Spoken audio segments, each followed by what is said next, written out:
And today, both candidates are making their pitch to undecided Latino voters. Let's go straight to Detroit, Michigan, where CNN's Jeff Zeleny is ahead of Obama's second rally of the day for Harris. Jeff, is Vice President Harris not on the campaign trail at all today? Jake, she is doing interviews today back in Washington at the Naval Observatory, the vice president's residence, but she has a parade of surrogates leading with former President Barack Obama. He just finished his speech in Wisconsin, where early voting is underway starting today. One more state where Election Day is every day. Some 16 million people have voted across the country. Election Day also underway in Michigan here, but the former president will be making his way here. There's already a very large crowd gathering here in Detroit, but he made the case just a short time ago about why this election matters more than others. But elections really do matter. Who you vote for matters. So whether this election is making you feel excited or scared or hopeful or frustrated or anything in between, do not sit back and hope for the best. So the former president will actually be on the campaign trail for the first time tomorrow in Georgia with Vice President Kamala Harris. They will be joined by Bruce Springsteen. Tonight, I'm told, he will be introduced by Eminem, of course, Detroit's own. And he has had some very strong words to say about Donald Trump over the years. We will see what he says today. But Jake, 2 weeks before Election Day, yes, that's before the end of the votes, but it is already Election Day here in Michigan and in so many states across the country. Jeff, before heading back to North Carolina for a second straight day of campaigning, Trump was in Miami today holding a roundtable courting Latino supporters. How is Trump trying to appeal to that critical voting bloc? Jake, once again, the former president is really, repeating much of that dark rhetoric about immigration, talking about, the dangers and the ills that immigrants do to this country. Again, trying to make this close of this campaign as one about fear, trying to instill fear about immigration and immigrants. This is what he said at that event in Miami. But I really think that the biggest problem this country has is what they've allowed to happen to us on the border. Right. They've allowed our country to be destroyed. They're allowing thousands of murderers and drug dealers and terrorists and people from mental institutions.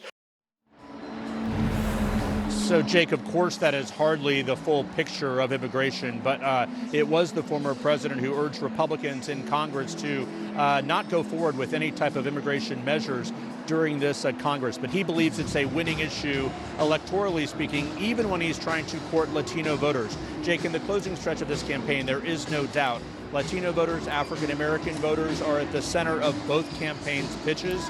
Clearly, that is one thing here in Detroit. The black vote is absolutely critical to Harris's candidacy, not just whether she win it, of course she will, but the strength in which she does. But the former president going back to North Carolina tonight, Jake, that's very interesting. That is a state, of course, he won 4 years ago. It's his second day in a row campaigning in North Carolina. Jake? All right, Jeff Zeleny in Detroit, Michigan. Thanks so much. My panel joins me now. Margie, let me just ask you about this appeal to Latino voters. Why are they so up for grabs?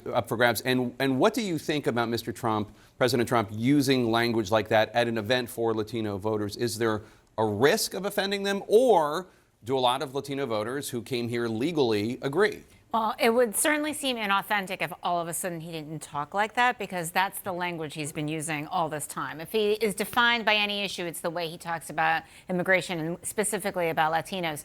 I think it's important. Latino voters have not been a monolith, and they are not this election cycle. And there are gender differences, educational differences, differences by country of origin, whether your parents were born here. And when you look at the polls of Latinos, they are all over the place. There are polls where Trump is up. There are polls like the one done by Voto Latino a couple days ago where Harris is up. So it really varies. And is the survey offer a version in Spanish? Like, how are they identifying Latinos when they try to oversample? Is there a large enough sample? So there's a lot of bouncing around when it comes to how we survey Latinos. But when you ask specifically about how Trump talks, there was something in the Times.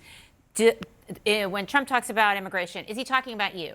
And for Latinos who were born in the United States, they say he's not talking about me, but for Latinos who are born outside the United States, they're divided. Half of them say, yeah, I think he might be talking about me. So it really varies on the audience, but at least, I guess, if you could give him something, he's using the same kind of language he uses everywhere. So it's authentic at the very least. What's your take? I mean, listen, I come from California. I remember Pete Wilson talking about Proposition 187, where the Democratic Party at that point were able to blur the lines and say Republicans were talking about all immigrants. Donald Trump's pretty clear in his message. He's clearly talking about illegal immigrants, regardless of what the media tries to say. And legal immigrants, my family who come here, we want safe borders.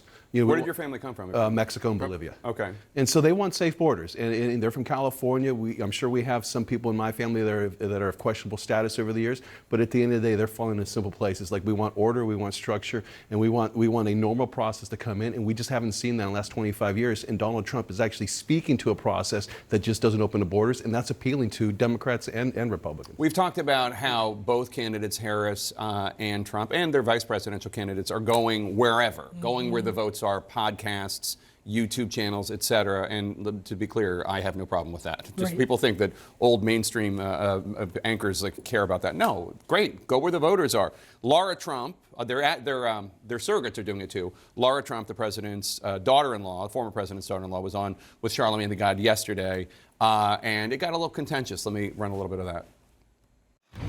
Donald Trump really was very beneficial to the black community when he was in the White House. I will say I've never seen this man say a racist thing. I think the attacks are fairly. Why is that funny, Charlamagne? I'm just like, it's hysterical. But I mean, but no, Charlamagne, because people act like listen. there's no such thing as Google, or we don't have TV, we don't have radio. Well, what is it that you think that he said? He's obviously said things that a lot of African Americans found racist. Yeah, and listen, a lot of white Americans found racist as well. Listen, I think Charlamagne the God has done a great job during this cycle. He obviously interviewed Kamala Harris. Last go round, he's interviewing Laura Trump.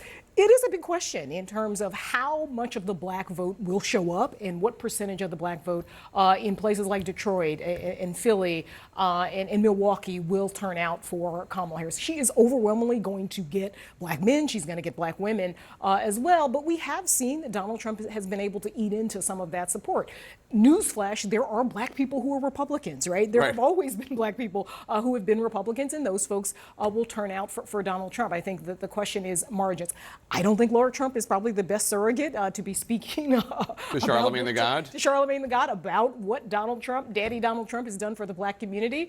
So that probably was a bit of a misfire in terms of who they sent out there. Byron Donalds is probably somebody better. Tim Scott probably somebody better as well. But there she was. It was contentious, and she was disingenuous about some of the things that Donald Trump has said about black folks. We had Dan Pfeiffer on earlier. I don't know if you heard him, but he was talking about how every day Donald Trump sits down with a YouTuber, and that's a really good way to get at that demographic of young men, millennial men, Gen Z men. I live with a Gen Z man, my 15-year-old boy Jack, and I don't know that any Democrats have any access to him at all through any of the ways that he games or whatever. I just don't think they're even coming in. Bernie Sanders is participating in a live stream tonight, I think on Discord, with two incredibly popular YouTube streamers, Pokimane and Valkyrae, which obviously I've heard of neither of them, but I'm sure they're both much more popular than me in a million different ways. Is that smart? Yeah, it's not just for young men, for young voters overall. Yeah. Because, think of the platforms. People are consuming things on all kinds of different platforms, and you can't do a traditional ad on TikTok, which is where a lot of younger folks are, so you have to find other ways. They're really attuned to whether or not you're being genuine and authentic. I'm dressed up today because I spoke to a 7th grade class about politics. And I said, I thought it was for the show. No, it was for my daughter's class. And so they're doing videos about getting people to vote. I'm like, what are you doing? They're like, well, we're doing a viral dance, we're doing a rap, we're doing a skit, we're doing a song. Like, that's how they get across their message to their friends. So another way is Governor Tim Walz, Kamala Harris's running mate, went on Jon Stewart last night. Let's play a little bit of that. The Cheney thing, do we really have to do that?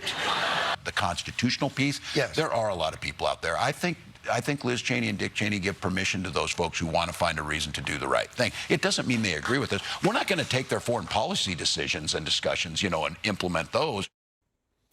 What do you think? Listen, I think the more outlets, the better. I think the reality is if you're watching cable television, you probably decided who you're going to vote for. So you need those audiences, you need those mass audiences of undecided voters, and they very much are the podcast space. They reach so many people. There's a lot of undecided voters. We've polled them, we've focus grouped them over the years. That's the people you need to be talking to the closer you get to election, especially if you're trying to turn out low propensity, young male voters under 20, under 35. It's going to be the podcast way, because cable television, everybody's made up their mind when they watch TV already. But also, by the way, just as an observation, Jon Stewart there is giving voice to something that I've been waiting for a progressive or a Democrat to say a big deal. Ever since Liz Cheney came out. And there he is. Good on him for doing it. Good on Tim Walz for giving the answer. But I mean, then again, Tim Walz hasn't done this show in quite some time.